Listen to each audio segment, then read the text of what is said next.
ঘূৰি আছো ওদালগুৰি ডিষ্ট্ৰিক্টৰ 10টা সমষ্টিত মই ঘূৰিলোঁ প্ৰায় 9টা সমষ্টিত গোৰ্খা ভোটাৰ আছে তো গোৰ্খা ভোটাৰ থকা প্ৰায় 4,000 5,000 আৰু ভৈৰৱকুণ্ডত 15,000 গোৰ্খা ভোটাৰ আছে মই সকলো ঠাইতে মেল মিটিং কৰিছোঁ আজি দেখিছোঁ মই গোৰ্খাসকলে সকলো কথাটো বাদ দি ইউপি বিমুখী হৈছে আৰু যোৱা 5 বছৰত আমাৰ বিটিআৰৰ প্ৰমুখ প্ৰমোদ বড়ো ডাঙৰীয়াই গোৰ্খাসকলক যি স্বীকৃতি দিছে গোৰ্খাসকলৰ যি কাম কৰিছে বিগত দিনত আগ্ৰহ মহিলাৰে 17 বছৰ শাসন কৰা সময়তে তেনেকুৱা কাম কৰা নাই গতিকে প্ৰমোদ বড়ো ডাঙৰীয়া কাম কৰাৰ যি এটা টেকনিক কাম কৰাৰ যি পলিচি আৰু জাতি জনগোষ্ঠীৰ মাজত যি ধৰণে তেখেতে সমন্বয় গঢ়ি তুলিবলৈ সক্ষম হৈছে এইটো ভাল পায় আৰু গোৰ্খাসকলে এইবেলিও আকৌ আমি প্ৰমোদ বড়োক বিটিআৰৰ চিফ বনাব লাগে বুলি এই ইউপিপি দলক সমৰ্থন কৰিবলৈ হিল দল ভাঙি ওলাই আহিছে ইতিমধ্যে আমি দেখিছোঁ ছ'চিয়েল মিডিয়াৰ যোগে আপোনালোকৰ জনগোষ্ঠীগৰাকী কেইগৰাকীমান লোকে মানে আমাৰ প্ৰমোদ বড়োক ইউপিপিএলৰ প্ৰাৰ্থী নিদিয়াৰ বাবে তেখেতসকলে বিক্ষোভ দাঙি কৰিছে নাই এইটো ক'বই সকলোৰে এটা আৱেগ থাকে অনুভূতি থাকে এইটো ক'বই মই নিজেও ইউপিপিএল দলৰ এজন কেন্দ্ৰীয় সাধাৰণ সম্পাদক হিচাপে মই প্ৰাৰ্থী হ'ম বুলি মই ভাবিছিলোঁ কিন্তু দলৰ বহুত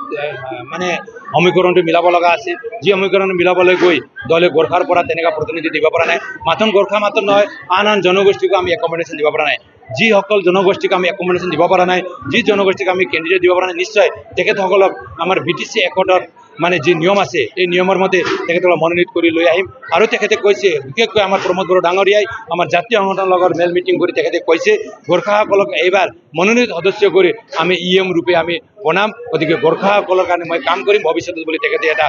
মানে দিছে কথা দিছে গতিকে আজিৰ দিনত গোৰ্খা ৰাইজ এই সকলো কথাটো বুজি আমাৰ প্ৰমোদ বড়ো ডাঙৰীয়াৰ লগত থাকি বিটিআৰক আগুৱাই লৈ যোৱাৰ কাম কৰিম বুলি ওলাই আহিছে আমি দেখিছোঁ বহুত ভাল পাইছোঁ ইউপিপিএল দল আজি ইমান ভাল পাইছোঁ আজি আমি দিছপুৰৰ পৰা দিল্লীৰ পৰাও বহুত নেতাবিলাক আহিছে ইয়াত আমি দিল্লী দিছপুৰ কথা কোৱা নাই দিল্লীৰ পৰা বহুত নেতাসকল ইয়াত আহিছে দিল্লীৰ পৰা দিছপুৰৰ পৰা বহুত নেতা আহি আজি ইয়াত কেন্দ্ৰীয় নেতাসকলে ইয়াত আহি প্ৰচাৰ অভিযানত নামিছে তেখেতসকলে গম পাইছে নহয় BTCটো কেনেকা আপোনাৰ ডিমা কছাৰীৰ উত্তৰত থকা ভোলাটাৰটো কেনেকা ফৌৰংটো কেনেকা আত্ৰিঘাটটো কেনেকা জংগল বস্তি কেনেকা ডিমা কছাৰীৰ ভিতৰে বাহিৰে গাঁওবিলাক কেনেকা চুকেকানি কেনেকা তেখেতসকলে গম পাইছে এইটো তেখেতসকলে দেখিছে কিয় ইয়াত আন্দোলন হৈছিল কিয় ইয়াত সংগ্ৰাম হৈছিল ইয়াত কিয় ইয়াৰ ৰাইজে আজি পৃথক ৰাজ্য বিচাৰিছিল এই সকলো কথাটো তেখেতে ইয়াত আহি বুজিছে এইটো আমাৰ কাৰণে ভাল এটা মেছেজ তেখেতসকলে লৈ যাব বুলি আমি ভাবিছোঁ আজি নিৰ্বাচন আহিছে তেখেতসকলে আহিছে নিজৰ দলৰ এজেণ্ডাটো লৈ কিন্তু আমি বিচাৰোঁ বা আমি ভাবিছোঁ এই BTCটো আমাৰ চোতাল হয় BTটো আমাৰ চোতাল হয় এই চোতালত বসবাস কৰা 26টা জনগোষ্ঠী ইয়াত আদিবাসী কওক গোৰ্খাই কওক বেংগলী কওক ৰাজবংশী কওক হিন্দীভাষীয়ে কওক বড়োৱে কওক ৰাভা গাৰো কছাৰী যিমান চৰণীয়া যিমান জাতি জনগোষ্ঠী আছে তেখেতসকলে সকলো এটাই কথা বিচাৰিছে এইটো আমাৰ চোতাল হয় গতিকে এই চোতালক নেতৃত্ব দিব পৰা বিটিআৰক নেতৃত্ব দিব পৰা আমাৰ এজনে নেতা আছে আৰু এই নেতাটো হ'ল প্ৰমোদ বড়ো ডাঙৰীয়া গতিকে প্ৰমোদ বড়ো ডাঙৰীয়াৰ যি দল আছে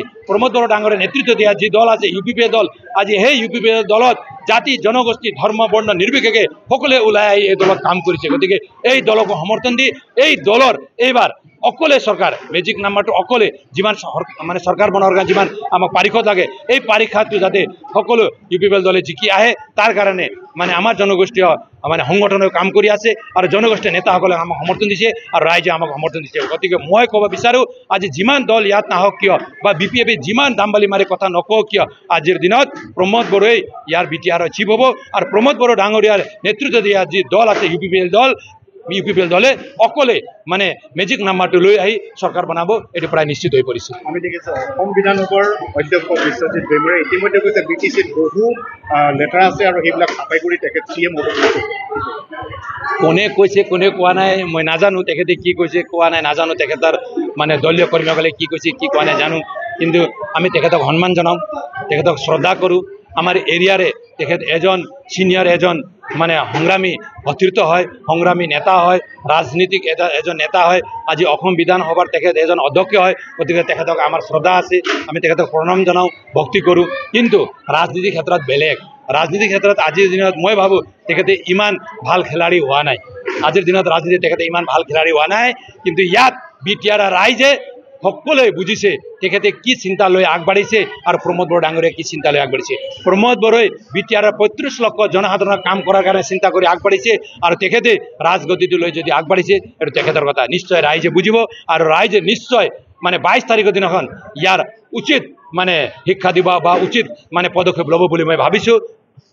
যোৱাকালিতো আমি ভাবিছোঁ তেখেতৰ লগত লাগি অসম চৰকাৰ ভাৰত চৰকাৰৰ লগত লাগি একেলগে আমি বিটিআৰটো ভালকৈ গঠন কৰিম আৰু তেখেতে নিশ্চয় আজি ৰাজনীতিত বহুত কথা ক'লেও নিশ্চয় ৰাজনীতি 26 তাৰিখৰ পিছত 22 তাৰিখৰ পিছত তেখেতে আমাকে সমৰ্থন দিব আৰু আমাকে সমৰ্থন দি প্ৰমোদ বড়ো ডাঙৰীয়াকো সমৰ্থন দি বিটিআৰটো সজোৱাৰ কাৰণে তেখেতে আমাক সহায় কৰিব বুলি আমি আশা কৰিছোঁ বিগত দিনতো তেখেতে আমাক সহায় কৰিছে আৰু অহা দিনতো সহায় কৰিব কিন্তু আজি ৰাজনীতিৰ কাৰণে তেখেতসকলৰ যি দলৰ পৰা যি প্ৰাৰ্থী ইয়াত দিয়া হৈছে এই প্ৰাৰ্থীক জয়যুক্ত কৰাৰ কাৰণে ৰাইজক অলপ মানে নিজৰ ফালে মানে অলপ আনাৰ কাৰণে বিভিন্ন মন্তব্যটো আমাৰ নেতাসকলে দিয়ে কিন্তু এটা কথা স্পষ্ট দেশৰ প্ৰধানমন্ত্ৰী দেশৰ গৃহমন্ত্ৰী মাননীয় অসমৰ মুখ্যমন্ত্ৰী কেতিয়াও আমাৰ বিমুখ নকৰে আৰু আমাৰ UPPL দলৰ নেতা প্ৰমোদ বড়ো ডাঙৰীয়াক আকৌ BTCৰ চিফ বনাবৰ কাৰণে তেখেতসকলে কাম কৰিব আৰু এইটোৰ ক্ষেত্ৰত নিশ্চয় মুখ্যমন্ত্ৰী ডাঙৰীয়াও আমাক সহযোগ কৰিব বুলি মই আশা কৰিছোঁ